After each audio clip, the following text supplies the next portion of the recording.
اللہ اس کو اپنا دوست بنا لیتا ہے۔ یہ تسبیح وہی پڑھتا ہے جسے اللہ چن لیتا ہے۔ یہ تسبیح پیارے نبی کو بھی بہت پسند ہے، ہر وقت پڑھنے کی کوشش کریں۔ محترم ناظرین، یہ اللہ کی لاڈلی تسبیح ہے۔ جو بندہ یہ تسبیح پڑھتا ہے وہ اللہ کا لاڈلا بندہ بن جاتا ہے، اور اس تسبیح پڑھنے والے کو اللہ تعالیٰ اپنا دوست بنا لیتا ہے۔ ناظرین، ایسی تسبیح جب کوئی بندہ اس کو پڑھتا ہے تو اللہ پاک اس پر بہت زیادہ رحم فرماتا ہے، اس پڑھنے والے پر رحمت کی بارش برساتا ہے، اپنے فضل کی بارش برساتا ہے۔ اللہ پاک ارشاد فرماتے ہیں کہ جب میرا بندہ یہ تسبیح پڑھتا ہے میں اس پر آسمان سے خوب رحمتیں نازل کرتا ہوں، اور اسے خوب پہ در پہ مال اور اولاد میں ترقی دیتا ہوں، اور جنت میں بے بہا نعمتیں دوں گا۔ تو جسے اللہ کی خوشنودی حاصل کرنی ہے، اللہ کے قریب ہونا ہے، اللہ کا لاڈلا بننا ہے، اللہ کا سب سے پیارا بندہ بننا ہے، تو یہ تسبیح لازمی پڑھیں۔ یہ وہ تسبیح ہے جو آپ کی زندگی سے تمام پریشانیوں کو، فکروں کو، بیماریوں کو انشاءاللہ ہمیشہ کے لیے ختم کر دے گی۔ اس تسبیح کو پڑھنے سے اللہ تعالیٰ صحت، دولت، عزت، طاقت ہر چیز سے نواز دے۔ جس بندے کو اللہ تعالیٰ یاد کرتا ہے تو اسے توبہ کی توفیق دیتا ہے کہ بندہ میری طرف رجوع کرے، اور اس کی زبان پر یہ تسبیح جاری کر دیتا ہے۔ اللہ تعالیٰ نے انسان کو اشرف المخلوقات بنایا، یعنی سوچنے سمجھنے کی صلاحیت دی، صحیح اور غلط کی آگاہی دی۔ اب یہ انسانی عقل پر منحصر ہے کہ وہ سیاہ کرتا ہے یا سفید، لیکن انسان خطا کا پتلا ہے، اور اللہ ہمیشہ اپنے بندوں کے ساتھ رحم کا معاملہ کرتا ہے۔ اس لیے اس نے مسلمانوں کے لیے ہدایت کا راستہ بھی کھلا رکھا ہے، تاکہ اگر کوئی مسلمان گناہ کا مرتب ہو جائے تو توبہ استغفار سے فلاح کا راستہ پا سکے۔ توبہ استغفار کی تسبیح ہے، اور یہ تسبیح کس طرح طریقے سے پڑھنی ہے یہ بھی ہم آپ کو بتائیں گے۔ استغفر اللہ، یا اللہ مجھے گناہ گاروں کو بخش دے، یہ جملہ اللہ کو بہت پسند ہے۔ جب کوئی بندہ استغفر اللہ کرتا ہے، اپنے گناہوں سے توبہ اور اللہ سے اپنی بخشش طلب کرتا ہے تو اللہ پاک بہت زیادہ خوش ہوتے ہیں، اس کے لیے اپنی رحمت کے بند دروازے کھول دیتے ہیں، پھر اسے اتنا عطا فرماتے ہیں کہ جو اس کے وہم و گمان سے بڑھ کر ہوتا ہے۔ حضور پاک صلی اللہ علیہ وسلم کا فرمان ہے کہ یہ تسبیح زیادہ سے زیادہ پڑھو، کیونکہ اس تسبیح کے پڑھنے والے سے اللہ تعالیٰ خوش ہوتا ہے۔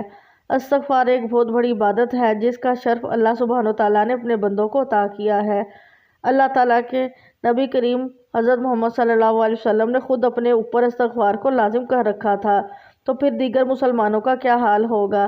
استغفار کرنے والوں کو اللہ کی محبت ملتی ہے، اور اللہ مغفرت مانگنے والوں اور استغفار کرنے والوں پر بڑا ہی رحم فرمانے والا ہے۔ استغفار کے معنی مغفرت کی طلب کے ہیں، اور مغفرت کے معنی گناہوں کی پردہ پوشی اور ان کے شر سے بچاؤ ہے۔ بندہ اللہ سے استغفار کرتا ہے کہ اللہ دنیا میں اس کے گناہ پر پردہ ڈال دے، اور اس کا گناہ اس کی فضیحت کا سبب نہ بنے، اور آخرت میں بھی اس کو ظاہر نہ کرے، اور اپنی رحمت اور عفو سے اس کا گناہ معاف فرما دے۔ استغفار کی فضیلت یہ ہے کہ قرآن کریم میں استغفار کرنے کی ترغیب کثرت سے دی گئی ہے۔ ایک مقام پر فرمایا گیا، اللہ سے استغفار کرتے رہو، بے شک اللہ بڑا غفور و رحیم ہے۔ اللہ تعالیٰ استغفار کرنے والوں کی مدح بیان کرتا ہے، رات کی آخری گھڑیوں میں اللہ سے مغفرت کی دعائیں مانگا کرتے ہیں۔ ابن کثیر فرماتے ہیں کہ رات کی آخری گھڑیاں یعنی تہجد کا وقت استغفار کا بہترین وقت ہے۔ حضرت یعقوب علیہ السلام کو ان کے بیٹوں نے جب معافی کی درخواست کرنے کو کہا تو انہوں نے سحر کے وقت کا انتظار کیا، اور سحر میں اللہ سے ان کے لیے معافی کی درخواست کی۔ اور اللہ تعالیٰ بیان فرماتا ہے کہ جو لوگ اس کے حضور استغفار کرتے ہیں وہ ان سے کیا معاملہ کرتا ہے۔ اگر کوئی شخص برا فعل کر گزرے یا اپنے نفس پر ظلم کر جائے اور اس کے بعد اللہ سے درگزر کی درخواست کرے تو اللہ کو درگزر کرنے والا اور رحیم پائے گا۔ استغفار بندے اور رب کو ملانے والی صفت ہے، اور یہ رب تک رسائی کا کھلا دروازہ ہے۔ اعتراض جرم، ندامت اور استغفار، اپنی کمزوری کا شعور اور اللہ سے استعانت اور رحمت طلب کرنا، اور یہ شعور کہ اللہ کے سوا کوئی قوت کا سرچشمہ نہیں ہے اور نہ ہی کوئی معاونت کر سکتا ہے۔ استغفار ایک دائمی عبادت ہے، اور یہ گناہ گاروں کا سہارا اور عبادت گزاروں کا طریقہ ہے۔ مالک الملک کے حضور توبہ کا اس سے بہتر طریقہ کیا ہوگا کہ بندہ اس کے سامنے گھٹنے ٹیک دے اور اپنے قصوروں اور کوتاہیوں کی مغفرت طلب کرے۔ استغفار محض چند کلمات نہیں بلکہ یہ عاجز بندے کا غفور و رحیم رب سے گہرے تعلق کا راز ہے۔ جو بندے اللہ سے استغفار کرنے کا تعلق استوار کرتے ہیں وہ انہیں اپنے مامون بندوں میں شامل کر لیتا ہے اور انہیں مکرو اور عذاب کا شکار ہونے والے گروہوں میں شامل نہیں کرتا۔ اللہ تعالیٰ کا فرمان ہے، اللہ ان پر عذاب نازل کرنے والا نہ تھا جبکہ تو ان کے درمیان موجود تھا، اور نہ اللہ کا یہ قاعدہ ہے کہ لوگ استغفار کر رہے ہوں اور وہ ان کو عذاب دے دے۔ اللہ تعالیٰ حج بیت اللہ جیسی بڑی عبادت کی ادائیگی کے موقع پر بھی استغفار کی تاکید فرماتا ہے۔ پھر جہاں سے لوگ پلٹتے ہیں وہیں سے تم بھی پلٹو اور اللہ سے معافی چاہو، یقیناً وہ معاف فرمانے والا اور رحم فرمانے والا ہے۔ یعنی اعمال کی قبولیت کے مقام اور اس کی رحمتوں کے نزول کے مقام پر بھی استغفار کی تاکید ہے کہ محض زبان سے کلمات ادا نہ ہوں بلکہ دل سے توبہ بھی کی جائے۔ اگر زبان دل کی شمولیت کے بغیر استغفار کرتی رہے تو وہ غیر نافع ہے۔ استغفار کرنا اہل ایمان کی پسندیدہ صفت ہے۔ ارشاد ہے، جن کا حال یہ ہے کہ اگر کوئی فحش کام ان سے سرزد ہو جاتا ہے یا کسی گناہ کا ارتکاب کر کے وہ اپنے اوپر ظلم کر بیٹھتے ہیں تو ماں اللہ انہیں یاد آ جاتا ہے اور وہ اس سے اپنے قصوروں کی معافی چاہتے ہیں، کیونکہ اللہ کے سوا اور کون ہے جو گناہ معاف کر سکتا ہو، اور وہ دیدہ دانستہ اپنے کیے پر اصرار نہیں کرتے۔ اس سے معلوم ہوتا ہے کہ اسلامی شریعت کس قدر کشادہ دل ہے اور اللہ اپنے بندوں کے معاملات میں کس قدر فیاض ہے۔ یہ دین اسلام کی فیاضی ہے کہ وہ گناہ کا ارتکاب کرنے والوں اور اپنے اوپر ظلم کرنے والوں کو بھی متقین میں شامل کرتا ہے۔ گناہ اور فحش کام اسلامی نقطۂ نگاہ سے بدترین گناہ اور بڑے گناہوں میں سے ہیں، اور یہ اس دین کی فیاضی ہے کہ وہ فحشی جیسے گھناؤنے جرم کے ارتکاب کرنے والے کو بھی روندا درگاہ نہیں بناتا اور اس پر اپنی رحمت کے دروازے بند نہیں کیے جاتے۔ نہ یہ دین ایسے لوگوں کو دوسرے درجے کے مسلمان قرار دیتا ہے بلکہ ان کو بھی متقین کے اعلیٰ درجے پر فائز کرتا ہے، اور اس درجے پر پہنچنے کے لیے ان پر صرف ایک شرط عائد کی جاتی ہے۔ وہ شرط یہ ہے کہ ارتکاب معصیت کے بعد وہ اللہ کو یاد کر لیں اور اپنے گناہوں پر استغفار کر لیں اور پھر اس گناہ پر اصرار نہ کریں، اور یہ کہ وہ معصیت میں بے شرمی اور بے باکی سے غرق نہ ہو جائیں اور اللہ کی بندگی کے دائرے میں رہیں اور اسی کے سامنے سر تسلیم خم کر دیں۔ بندہ جب تک اللہ کو یاد رکھتا ہے اور اس کے دل میں اس کا خوف پایا جاتا ہے، جب تک وہ اپنے گناہوں کی معافی مانگتا ہے، اس کی بندگی کا اقرار کرتا ہے اور اس کی نافرمانی اکڑ کر نہیں کرتا، تو وہ راہ راست پر آ سکتا ہے۔ اس طرح توبہ کا دروازہ کھلا رکھ کر اسلام بے راہ ردی میں لوگوں کو آزاد نہیں چھوڑتا اور وہ گناہ کی حوصلہ افزائی نہیں کرتا بلکہ گناہ پر ندامت اختیار کرنے والوں اور استغفار کرنے والوں کی ہمت باندھتا ہے۔ اکثر اوقات توبہ اور استغفار کا ذکر اکٹھے کیا جاتا ہے۔ استغفار اس کیفیت کا نام ہے جب بندہ اللہ کے سامنے اپنے گناہوں کی مغفرت زبان سے مانگتا ہے، اور توبہ اس کے دل اور اعضاء سے اس کا گناہ کا اثر ختم کر دینے کا نام ہے۔ توبہ میں ایسی ندامت پائی جاتی ہے کہ بندہ اس گناہ کا دوبارہ ارتکاب کرنے کا خیال بھی نہ لائے اور اسے اپنے اعمال کے دفتر سے بھی مٹا دینا چاہیے۔ استغفار کا حکم دعا کا ہے جسے اللہ رب العالمین قبول یا رد کر دیتا ہے، اور جب دعا منکسر المجازی سے مانگی جائے اور بندہ عفو کا طالب ہو تو رب کریم اس کی مغفرت فرما دیتا ہے۔ استغفار کرنے والوں پر رب العالمین نعمتوں کا دروازہ کھولتا ہے۔ اللہ تعالیٰ کا ارشاد ہے، اور یہ کہ تم اپنے رب سے معافی چاہو اور اس کی طرف پلٹ آؤ تو وہ ایک مدت خاص تک تم کو اچھا سامان زندگی دے گا اور ہر صاحب فضل کو اس کا فضل عطا کرے گا، یعنی آخرت میں ہی نہیں اس دنیا میں بھی مستغفرین کو مال و متاع عطا کیا جاتا ہے۔ اور صرف فرد ہی نہیں بلکہ قوموں کی زندگی بھی بدل جاتی ہے۔ اللہ تعالیٰ کا یہ حکم حضرت ہود نے اپنی قوم کو سنایا، اے میری قوم کے لوگوں، اپنے رب سے استغفار کرو، پھر اس کی طرف پلٹو، وہ تم پر آسمان کے دھانے کھول دے گا اور تمہاری موجودہ قوت پر اور قوت کا اضافہ کرے گا۔ مجرموں کی طرف منہ نہ کھولو۔ اللہ کی نافرمانی کرتے ہوئے جو قوم اپنے برے انجام کی جانب بگنٹ چلی جا رہی ہو، اگر وہ اپنی غلطی کو محسوس کر لے اور نافرمانی چھوڑ کر خدا کی بندگی کی طرف پلٹ آئے تو اس کی قسمت بدل جاتی ہے، اس کی مہلت عمل میں اضافہ کر دیا جاتا ہے اور مستقبل میں اس کے لیے عذاب کی بجائے انعام، ترقی اور سرفرازی کا فیصلہ لکھ دیا جاتا ہے۔ نافرمانوں کے لیے استغفار اذان رحمت ہے۔ قرآن کریم میں نافرمان قوموں کو استغفار کرنے کی ترغیب دی گئی ہے۔ ارشاد ہے، دیکھو اپنے رب سے معافی مانگو اور اس کی طرف پلٹ آؤ، بے شک میرا رب رحیم ہے اور اپنی مخلوق سے محبت رکھتا ہے۔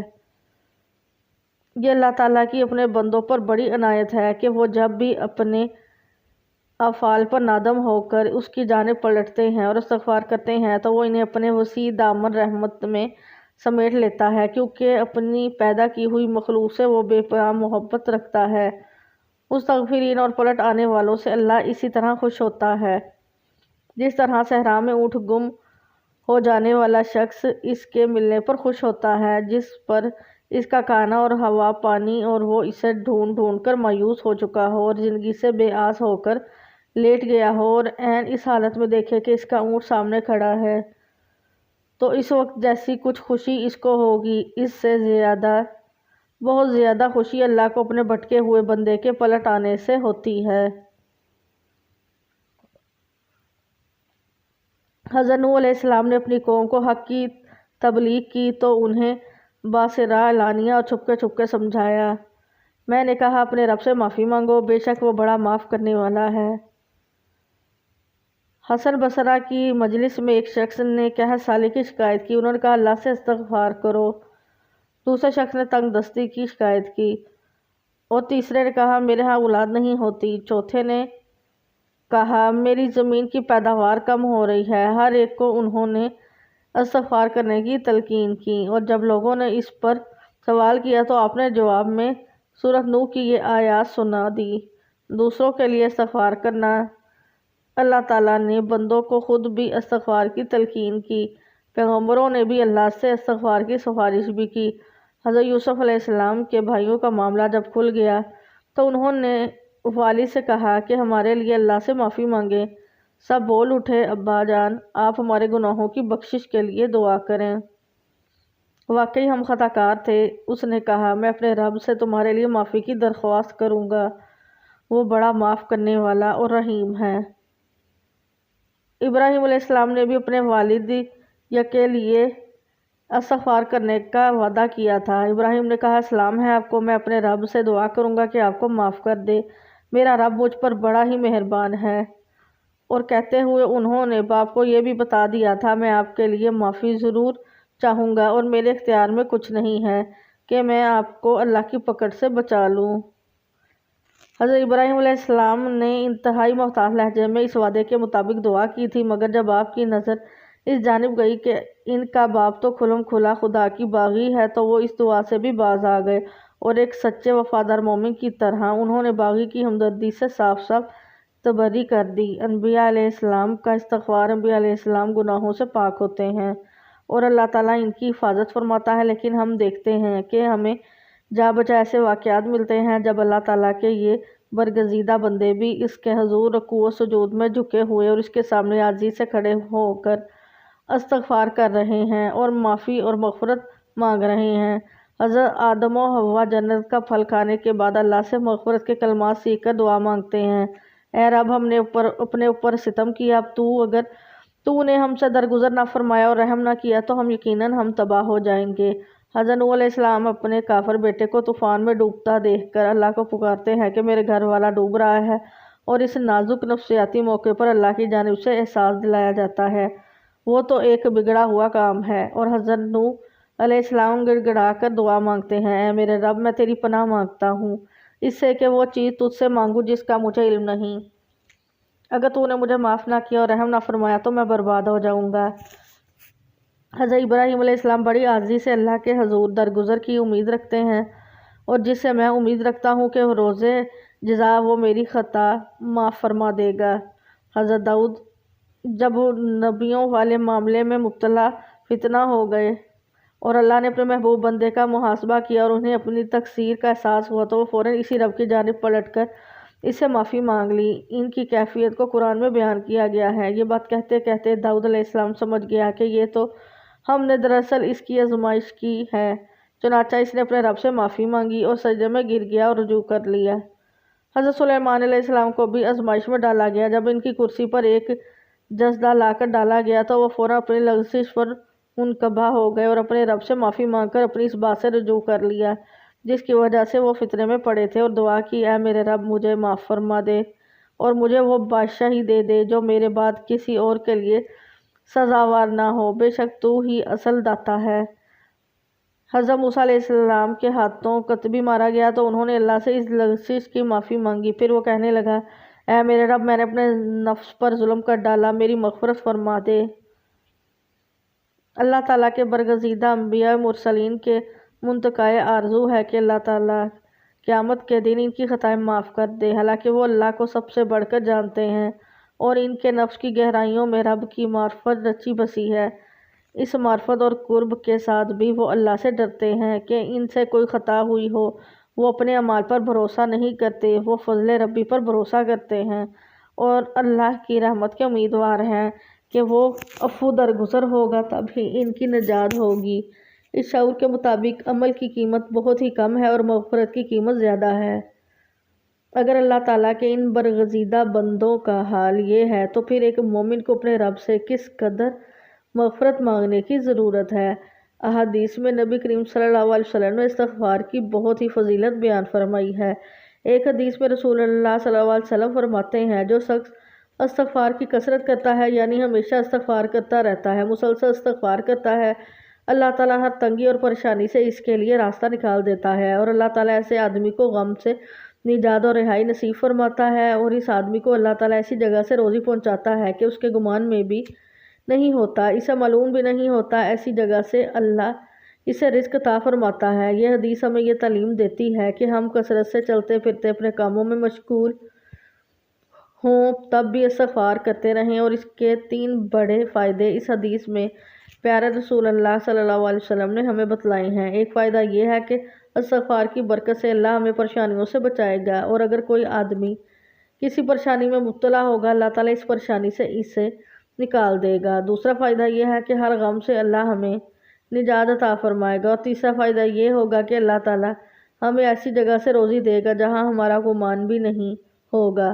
غیب کے خزانوں سے ہمیں اللہ تعالیٰ روزی عطا فرمائے گا۔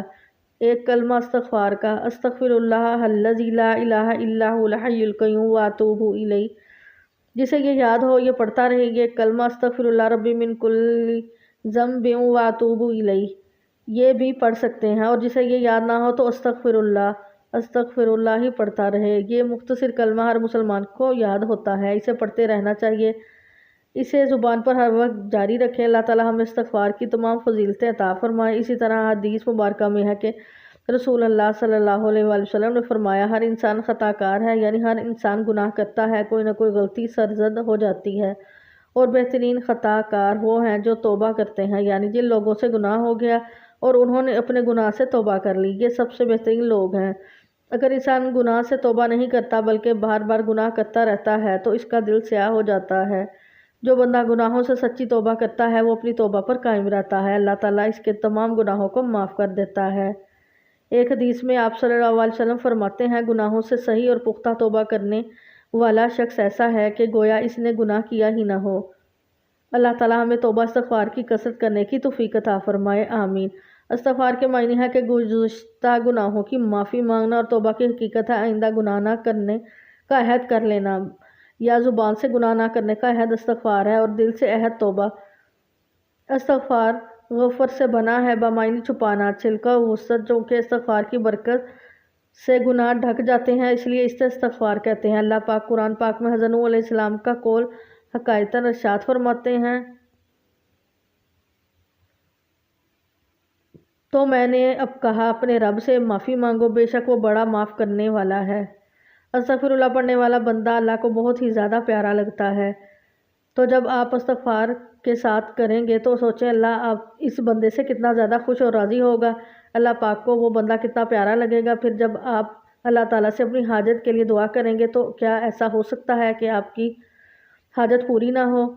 بلکہ اللہ پاک تو خود فرماتا ہے، اے میرے بندے، مانگ، تجھے کیا چاہیے، جو کچھ بھی مانگیں گے انشاءاللہ میرا مالک آپ کو دے گا، دنیا کی ہر چیز آپ کے قدموں میں ہوگی۔ بس آپ نے پورے یقین سے کسی بھی نماز کے بعد یہ عمل کرنا ہے۔ استغفار پڑھنے سے پہلے آپ نے درود پاک پڑھنا ہے۔ اللہم صلی علی سیدنا محمد وعلی آل محمد کما صلیت علی ابراہیم وعلی آل ابراہیم انک حمید مجید۔ اللہم بارک علی محمد وعلی آل محمد کما بارکت علی ابراہیم وعلی آل ابراہیم انک حمید مجید۔ درود پاک پڑھنے کے بعد آپ نے کم از کم 100 مرتبہ استغفار لازمی پڑھنا ہے، اور اگر کثرت کے ساتھ پڑھنا ہے تو پھر 300 مرتبہ لازمی پڑھیے گا، یعنی کہ 3 تسبیح استغفر اللہ کی پڑھ لیں اور اس کے بعد درود پاک پڑھ لیں۔